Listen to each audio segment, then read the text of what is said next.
الحمد لله وكفى وسلام على عباده الذين اصطفى أما بعد أعوذ بالله من الشيطان الرجيم بسم الله الرحمن الرحيم أم حسبتم أن تدخلوا الجنة ولما يأتكم مثل الذين خلوا من قبلكم مستهم البأساء والضراء وزلزلوا حتى يقول الرسول والذين آمنوا معه متى نصر الله ألا إن نصر الله قريب صدق الله العظيم.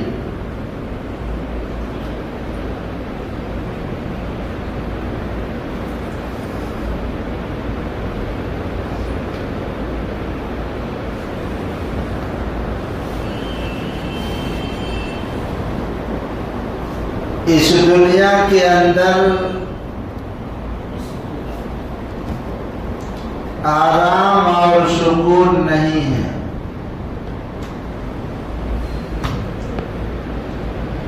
یہاں خوشی بھی ہوگی، غم بھی ہوگا، آسانیاں بھی ہوں گی اور تکلیفیں بھی ہوں گی. جب خوشی ہو تو شکر ادا کیا جائے اور جب غم اور تکلیف ہو تو صبر کیا جائے اور اللہ تبارک و تعالی سے مدد چاہی جائے. یہ کائنات کا نظام اول سے ابھی تک ایسا ہی چل رہا ہے اور چلتا رہے گا.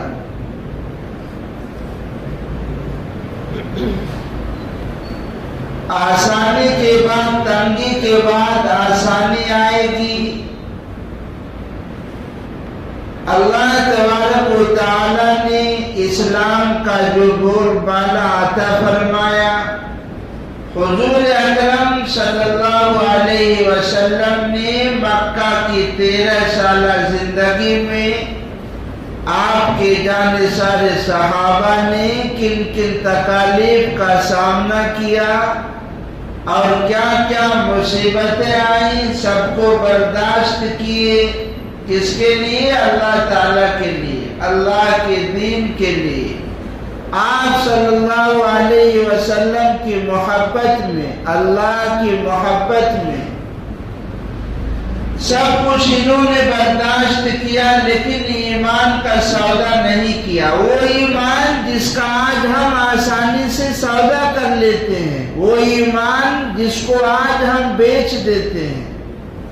آج ہم اپنی عزتوں کا سودا کرتے ہیں، اپنے ایمان کا چند پیسوں کے لالچ میں آ کر سودا کر لیتے ہیں. جس ایمان کو بچانے کے لیے صحابہ نے بڑی بڑی مصیبتیں جھیلی، جس ایمان کے خاطر پیغمبر صلی اللہ علیہ وسلم کو مکہ کے اندر بڑی سے بڑی مصیبتوں کا سامنا کرنا پڑا، جس دین اور ایمان کے خاطر طائف کے وادی میں آپ پر پتھر برسائے گئے، اس رسول اعظم صلی اللہ علیہ وسلم کے اوپر ظلم و ستم کے جو پہاڑ توڑے گئے، لیکن کس کے لیے؟ اس دین کے لیے، اس ایمان کے لیے. اس ایمان کو بچانے کے لیے حضرات صحابہ کرام نے کبھی حبشہ کی جانب ہجرت کی، کبھی یثرب کی جانب ہجرت کی. اللہ تبارک و تعالی جزائے خیر عطا فرمائے پوری امت کی جانب سے آپ صلی اللہ علیہ وسلم کو، صحابہ کرام کو، جنہوں نے تکلیف برداشت کر کے، بھوک برداشت کر کے اس دین اور ایمان کو، قرآن و احادیث کو ہم تک پہنچایا ہے. حضور اکرم صلی اللہ علیہ وسلم مکہ کی زندگی میں کئی بار آپ نے خواب دیکھا کہ اللہ تبارک و تعالی نے اشارہ دیا ہے کہ دین کی تقویت اور دین کا پھیلاؤ اور دین کی نشر و اشاعت اللہ نے ہجرت میں رکھی ہے۔ کس میں رکھی ہے؟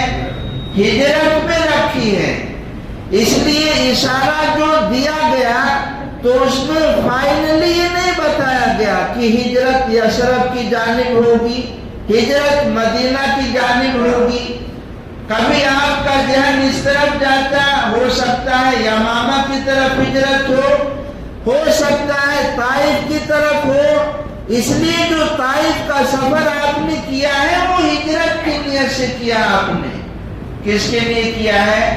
ہجرت۔ لیکن یہ آپ نے سوچا، اللہ کی طرف سے کوئی طے نہیں تھا کہ طائف کا ہی ہجرت ہو، اس لیے آزمائش آ گئی، امتحانات آئے، اور رسول اکرم صلی اللہ علیہ وسلم نے جو پلاننگ کی تھی، جو سوچا تھا کہ دین کا پھیلاؤ ہوگا، دین کی تقویت ہوگی اور اسلام پھیلے گا، تو شیطان نے راستے میں رکاوٹ ڈال دی۔ اور اسی طائف میں جہاں آپ امید لے کر گئے تھے، طائف کے سردار اور وہاں کے لوگوں کا رویہ آپ کے ساتھ کیسا ہوا آپ سن چکے ہیں۔ جب حضور اکرم صلی اللہ علیہ وسلم کو معراج کرائی گئی تو راستے میں آپ کو یثرب کی وادی میں اتارا گیا اور اشارہ دیا گیا یہ آپ کی جائے ہجرت ہے، آپ کو یہیں پر ہجرت کرنی ہے۔ رسول اکرم صلی اللہ علیہ وسلم کو بالآخر ہجرت کا حکم دے دیا گیا کہ آپ اپنے صحابہ سے کہیے کہ اس دارالکفر یعنی مکہ کو چھوڑ کر اپنے ایمان کی سلامتی کے لیے یثرب یعنی مدینہ کی طرف ہجرت کر جائیں۔ چونکہ آپ سن چکے ہیں کہ 2 سال 3 سال سے جو لوگ آتے تھے حج عمرہ کرنے کے لیے، تو اکثریت آخری جو سفر ہے تیسرا سال کا، تو 73-75 لوگ کہاں سے آئے تھے؟ یثرب مدینہ منورہ سے آئے تھے۔ تو وہاں پر گھر گھر اسلام کا چرچا ہو رہا تھا، رسول اکرم صلی اللہ علیہ وسلم کا تذکرہ ہو رہا تھا۔ اس لیے آپ کو حکم دیا گیا کہ صحابہ کرام کو حکم دے دیں کہ وہ مدینہ کی طرف ہجرت کر جائے۔ اللہ کے نبی حضرت محمد رسول اللہ صلی اللہ علیہ وسلم نے جب صحابہ کرام کو یہ خوشخبری سنائی کہ اپنے ایمان کی سلامتی کے لیے اپنی جائیداد بھی چھوڑ دو، اپنا گھر بھی چھوڑ دو، بیوی بھی چھوڑ دو، بچے بھی چھوڑ دو، سب کچھ چھوڑنا آسان ہو جائے، ایسا صحابہ کا ایمان تھا۔ وہ جائیداد اور وہ روپیہ پیسہ جس کی وجہ سے آج ایک بھائی بھائی کی جان لے لیتا ہے، کہ جس کو ایک بالشت ہڑپنے کے لیے سال سے جیل میں آدمی سڑ رہا ہے، مقدمات چل رہے ہیں، وہ روپیہ پیسہ یہ صحابہ کرام کی نظروں میں کیسا تھا کہ آج رسول اکرم صلی اللہ علیہ وسلم کے ایک حکم پر اپنی محلوں کو، اپنی جائیدادوں کو، اپنے روپوں کو، اپنے بچوں کو، بیوی کو بھی اللہ کے لیے چھوڑ کر صرف اور صرف ایمان بچانے کے لیے مکہ چھوڑ کر مدینہ جا رہے ہیں۔ جماعت سے بھی جا رہے ہیں، تنہا بھی جا رہے ہیں، چلے گئے۔ واقعات بہت سارے ہیں، لیکن اسی میں ایک عورت بھی ہے۔ وہ عورت اس قبیلے سے ہے جو قبیلہ بڑا مالدار ہے۔ وہ عورت اس قبیلے سے ہے جس قبیلے سے ابو جہل کا تعلق ہے، جس قبیلے سے خالد بن ولید کا تعلق ہے۔ اس عورت کا نام ہے ہند بنت ابی سلمہ، ہند بنت ابی امیہ مخزومیہ۔ یہ مشہور ہے ام سلمہ کے نام سے۔ ام سلمہ وہ عورت ہے کہ جب یہ ہجرت کر رہی تھی، پہلے انہوں نے کہاں ہجرت کی تھی؟ حبشہ کی طرف، پھر مکہ یہ آئی، پھر مکہ سے اب مدینہ منورہ ہجرت کر رہی ہیں۔ جب ان کے شوہر ابو سلمہ نے اپنی اونٹ پر اپنی بیوی اور بچوں کو سوار کر لیا تو مائکے والے راستے میں آ کر کھڑے ہو گئے اور رکاوٹ ڈال دیے اور ابو سلمہ یعنی شوہر سے کہنے لگے خبردار، ہم اپنی بیٹی کو اس طرح در بدر یوں ہی مارتا پھرتا نہیں چھوڑ سکتے، تم کو جہاں جانا ہے جاؤ، مگر ہم اپنی بیٹی کو اپنے پاس رکھیں گے۔ ابو سلمہ ام سلمہ کو انہوں نے اتار لیا، جو بیٹا تھا بیٹی اس کو بھی یہ لوگ لے لیے۔ لینے کے بعد جب سسرال والوں کو پتہ چلا تو وہ بھی راستے میں آ گئے، ام سلمہ سے جو بچہ تھا اس کو چھین لیا سسرال والوں نے اور کہا کہ اگر تم ہمارے لڑکے کو آزادانہ زندگی بسر کرنے کی اجازت نہیں دیتے اور ان کے ہجرت میں رکاوٹ ڈال رہے ہو تو یہ بچہ میرا ہے، ہم یہ تمہیں بھی نہیں دے سکتے۔ اس طریقے سے بچے کو سسرال والوں نے لے لیا، ام سلمہ مائکے والوں کی طرف حوالے ہو گئی۔ بچے ابو سلمہ تنے تنہا انہوں نے مکہ سے مدینہ منورہ کی طرف ہجرت کی، یہ چلے گئے۔ لیکن آپ سوچئے ایک عورت ہے، بچہ کدھر گیا؟ سسرال والوں کے پاس، یہ عورت ادھر تنہا وادی بطحا میں۔ یہ جو واقعہ پیش آیا ہے، فرماتی ہے کہ روزانہ ہم وہاں جاتے تھے اور اپنے آنسو بہاتے تھے شوہر کی یاد میں۔ یہ وہ جوڑی تھی کہ جب نکاح ہوا ہے تو دونوں نے عہد کیا تھا اگر میری وفات ہو جائے تو آپ نکاح نہیں کریں گے، آپ کی وفات اگر ہو جائے تو میں نکاح نہیں کروں گی، یوں ہی ہم زندگی گزاریں گے ایک دوسرے کی محبت میں۔ یہ ابو سلمہ تنے تنہا ہجرت کر جاتے ہیں، لیکن 1 سال تک یہ عورت مسلسل جا کر آنسو بہا رہی ہے۔ ان کے خاندان والوں کے کچھ لوگوں کو رحم آیا اور پھر انہوں نے خاندان میں یہ بات رکھی، کب تک اس معصوم بیچاری عورت کو یوں ہی تم تڑپاتے رہو گے، اسے بھی اجازت دے دو اپنے شوہر کے پاس چلی جائے۔ بالآخر یہ عورت کو جب مائکے والے اجازت دیتے ہیں تو سسرال والوں کو بھی رحم آتا ہے اور یہ بھی بچے کو حوالے کر دیتے ہیں۔ یہ عورت تنے تنہا سفر کر رہی ہے، 400 450 500 میل کلومیٹر دور مکہ سے مدینہ ہجرت کرنا ہے، تنے تنہا اللہ کے لیے۔ آج کی طرح لوگ نہیں تھے، راستے میں عثمان بن ابی طلحہ ملتے ہیں، یہ کافر تھے، بعد میں اسلام لائے۔ یہ ملتے ہیں، پوچھتے ہیں اس عورت سے، مخزومیہ، جس خاندان والوں کی دشمنی اسلام سے تھی، رسول اکرم صلی اللہ علیہ وسلم سے تھی، لیکن اسی خاندان اور قبیلے والوں نے اسلام کے لیے بہت قربانیاں بھی دی ہیں۔ حضرت خالد بن ولید، یہی ام سلمہ جو مخزومیہ قبیلے سے ہے، یہ ہماری ماں بنتی ہے بعد میں۔ حضور اکرم صلی اللہ علیہ وسلم نے ان سے نکاح کیا، یہ ہم سب کی ماں ہے، حضرت ام سلمہ رضی اللہ عنہ۔ یہی عورت ہجرت کر رہی ہے، بعد میں آپ صلی اللہ علیہ وسلم کی بیوی بنتی ہے۔ عثمان بن ابی طلحہ راستے میں ملتے ہیں، پوچھتے ہیں کہاں جا رہی ہو؟ یہ کہتی ہیں میں جا رہی ہوں اپنے شوہر کے پاس، وہ بھی ہجرت کر گئے، میں بھی ہجرت کر رہی ہوں۔ لیکن یہ کافر تھے عثمان بن ابی طلحہ، ان کو رحم آیا اور کہنے لگے تم تنہا یوں ہی نہیں جا سکتی ہو، میں تمہیں چھوڑ دیتا ہوں۔ حضرت ام سلمہ خود فرماتی ہیں کہ مکہ سے مدینہ تک انہوں نے ہم کو پہنچایا، مگر راستے میں جہاں کہیں ہمیں ضرورت پڑتی اونٹ کو روکتے، سائیڈ ہو جاتے تھے، میں اپنی ضروریات پوری کر لیتی تھی، مگر انہوں نے پورے راستے میں کبھی ہمارے ساتھ کوئی ایسا سلوک نہیں کیا۔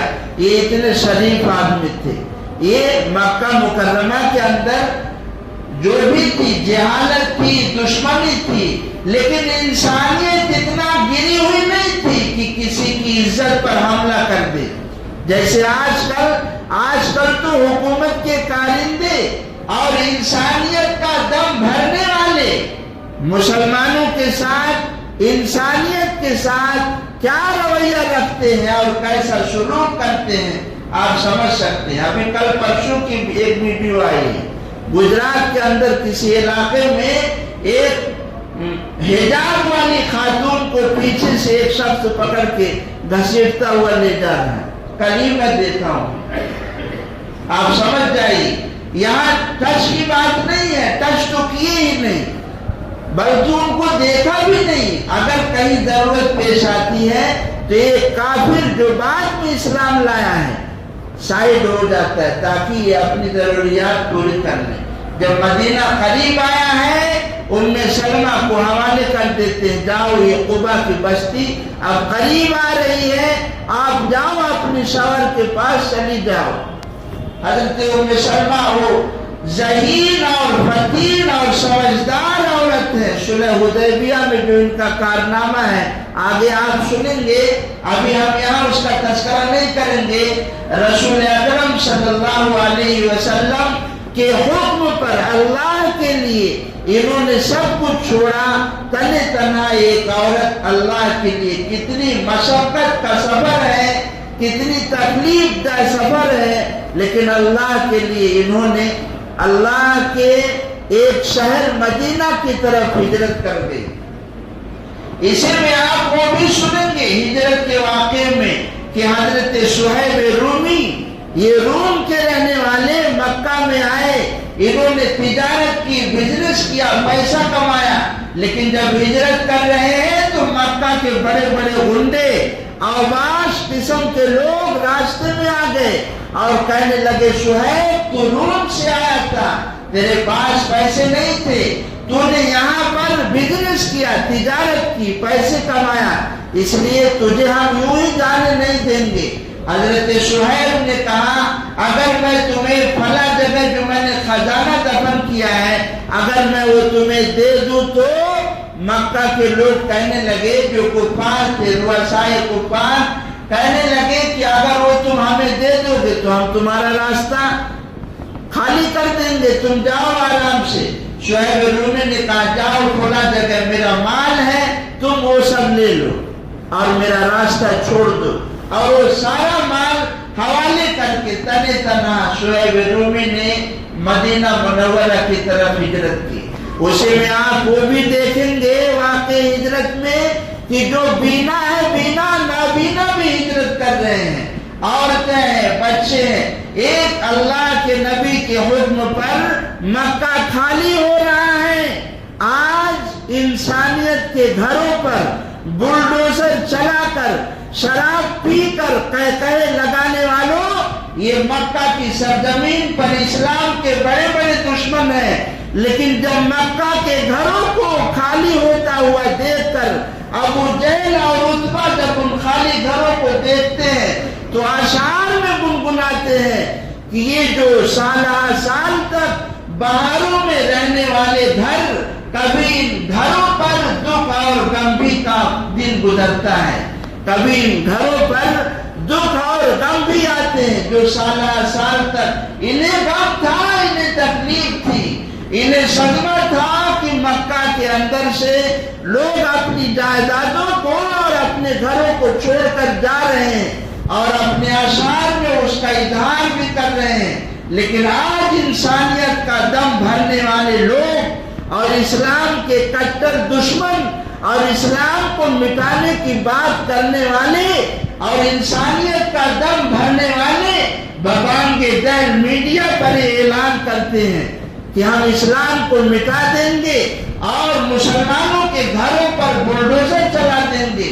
آج جب بلڈوزر چلتا ہے تو وہی لوگ شراب پی کر قہقہے لگاتے ہیں، مذاق کرتے ہیں، لیکن آپ دیکھیے، اٹھائیے کتاب، تاریخوں نے سب ضبط کر لیا ہے، سب آپ کو ملے گا تاریخ میں کہ کفار مکہ کو صدمہ ہے، انہیں افسوس ہے کہ مسلمان یہ مکہ کی سرزمین چھوڑ کر، جائیداد گھروں کو چھوڑ کر وہاں جا رہے ہیں، لیکن اسلام سے جلن بھی ہے، اسلام سے دشمنی بھی ہے، اس لیے انہیں خطرہ بھی ہے کہ اگر مسلمان کہیں جا کر اپنی طاقت اور قوت بنا لیتے ہیں تو پھر ہمارے خلاف ضرور یہ کوئی کاروائی کریں گے اچھا نہیں ہوگا، اس لیے مکہ تو خالی ہو گیا ہے، مگر امام الانبیاء جناب محمد رسول اللہ صلی اللہ علیہ وسلم ابھی مکہ میں ہے، یار غار سیدنا صدیق اکبر ابھی مکہ میں ہے،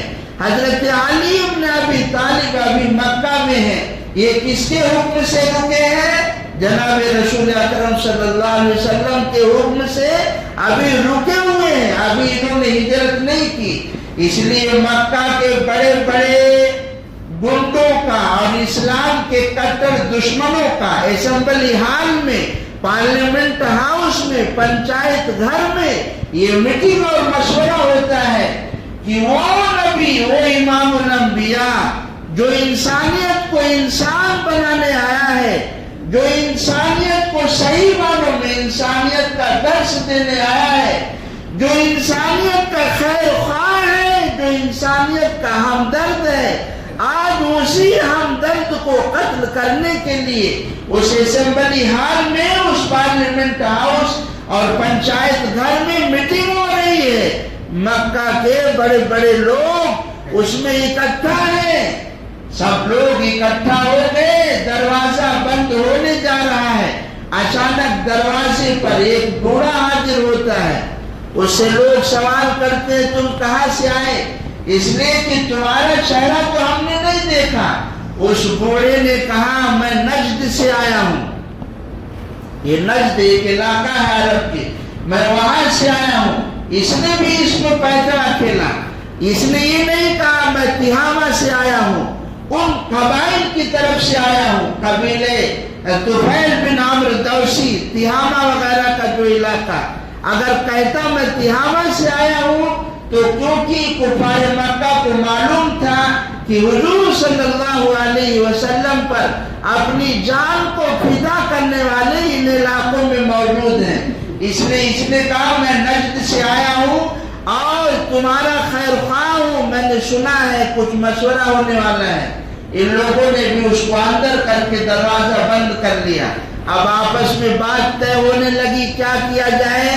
قرآن پاک نے اس کا نقشہ کھینچا ہے۔ اللہ تبارک و تعالیٰ نے ارشاد فرمایا وَإِذْ يَمْكُرُ بِكَ الَّذِينَ كَفَرُوا لِيُثْبِتُوكَ أَوْ يُخْرِجُوكَ أَوْ يَقْتُلُوكَ أَوْ يُخْرِجُوكَ۔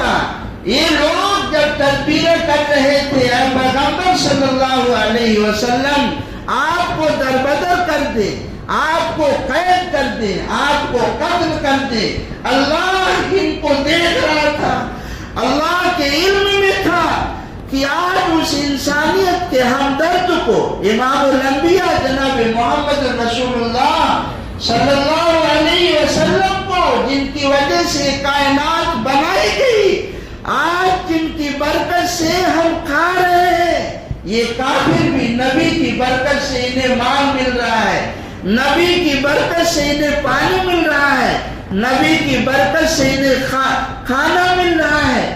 اللہ فرماتے ہیں یہ میٹنگ کر رہے ہیں، یہ تدبیر کر رہے ہیں آپ کو قید کرنے کی، آپ کو قتل کرنے کی، آپ کو دربدر کرنے کی۔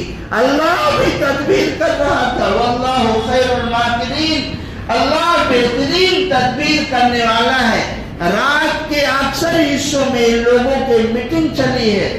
یہ سب جب مشورہ ہو رہا تھا تو کسی نے کہا کہ آپ کو دربدر کر دیا جائے، آپ کو قید کر دیا جائے، لیکن ہر رائے پر وہ بوڑھا جو نجد سے آیا تھا دراصل یہ شیطان تھا۔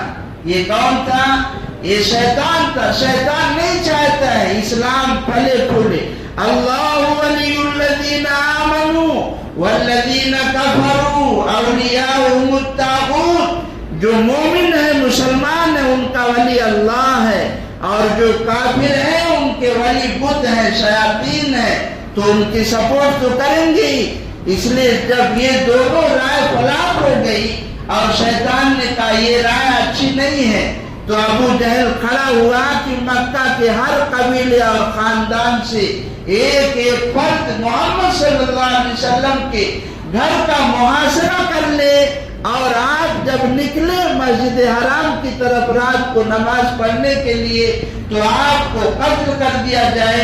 اور یوں بنو ہاشم یعنی آپ صلی اللہ علیہ وسلم کا خاندان مکہ کے کس کس قبیلے سے ٹکر لے گا تو لازمی نتیجہ یہ نکلے گا قبیلے مکہ کے سارے قبیلے اور خاندان کے لوگ مل کر پیسہ دے دیں گے، خون بہا دیت دے دیں گے، کیونکہ بنو ہاشم کس کس سے ٹکر لے گا۔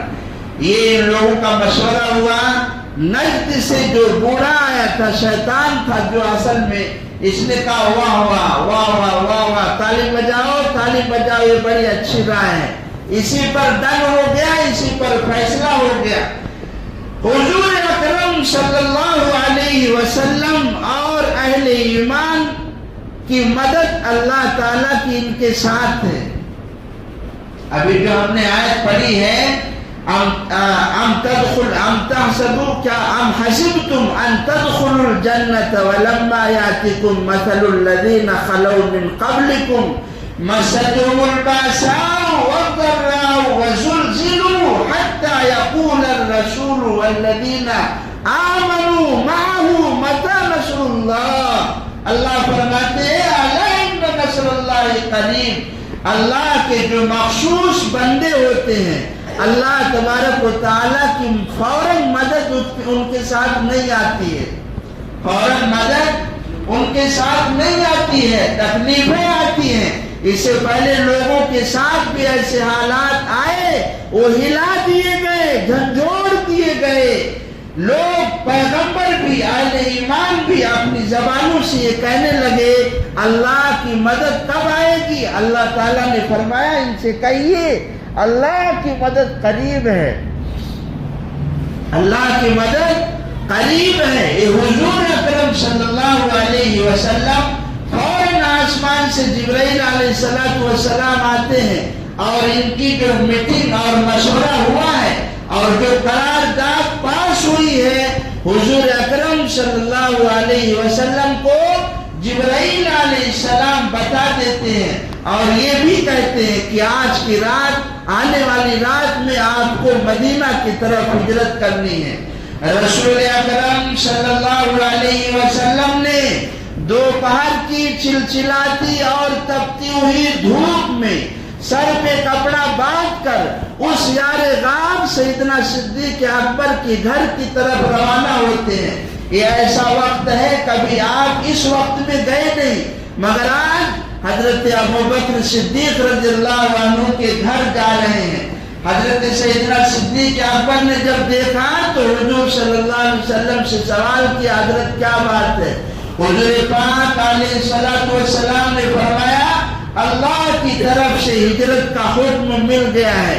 سیدنا صدیق اکبر نے فرمایا آپ کے ساتھ کون ہوں گے ساتھی؟ حضور پاک صلی اللہ علیہ وسلم نے فرمایا گھبراؤ نہیں، تم ہمارے ہم سفر ہوگے۔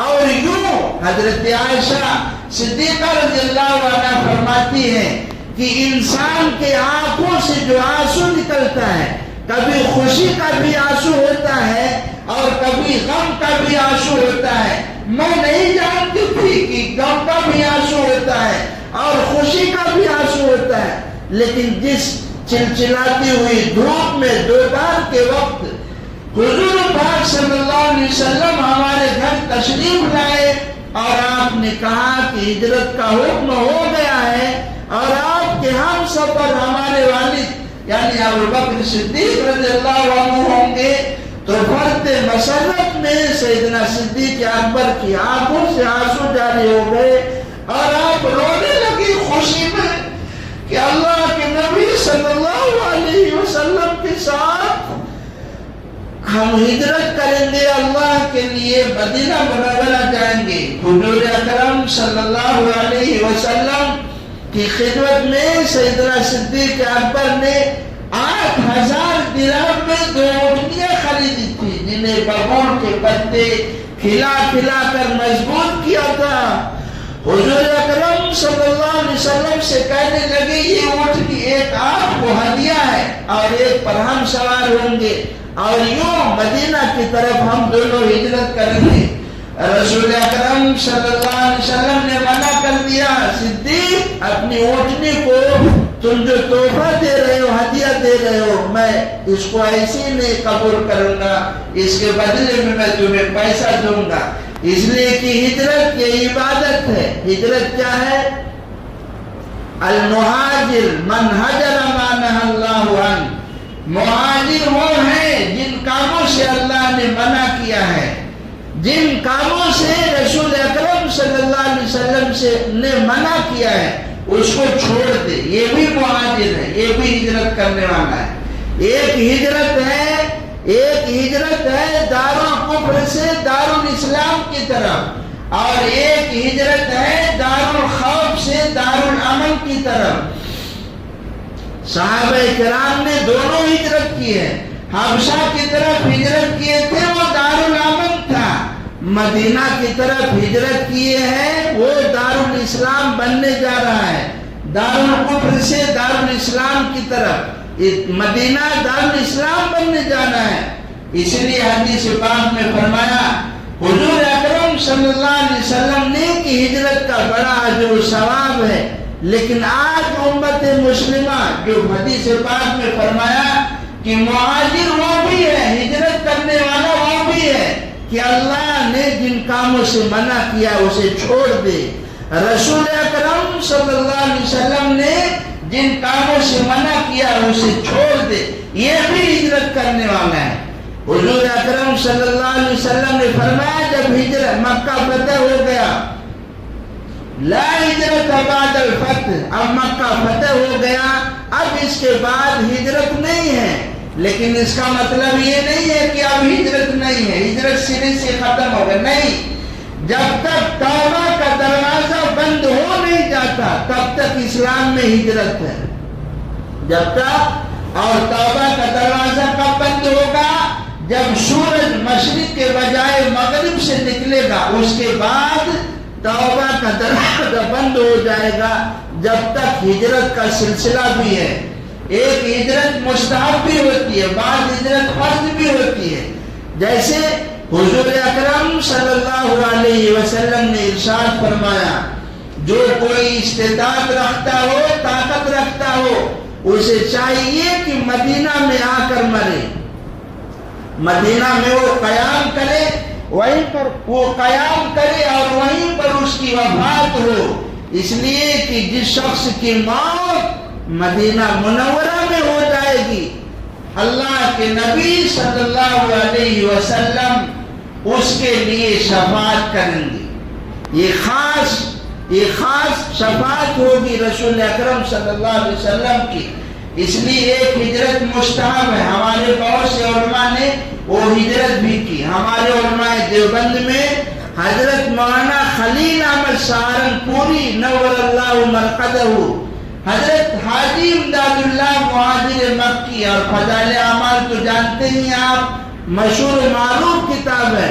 شیخ العرب والعجم حضرت اقدس مولانا زکریا رحمت اللہ علیہ نے مدینہ منورہ کی طرف ہجرت کی اور آپ کی وہیں وفات ہوئی۔ یہ ہجرت مستحب ہے، یہ عشق کا معاملہ ہے، یہ محبت کا معاملہ ہے۔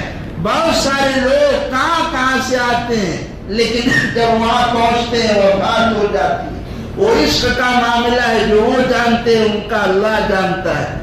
حضور اکرم صلی اللہ علیہ وسلم کے عشق اور محبت میں ہمارے کئی علماء دیوبند نے مدینہ منورہ کی طرف ہجرت کی اور وہیں پر ان کی وفات ہو گئی۔ اللہ تبارک و تعالی تمام لوگوں کی قبروں کو نور سے منور فرمائے۔ حضور اکرم صلی اللہ علیہ وسلم حضرات صحابہ کرام کو پوری امت کی طرف سے جزائے خیر عطا فرمائے۔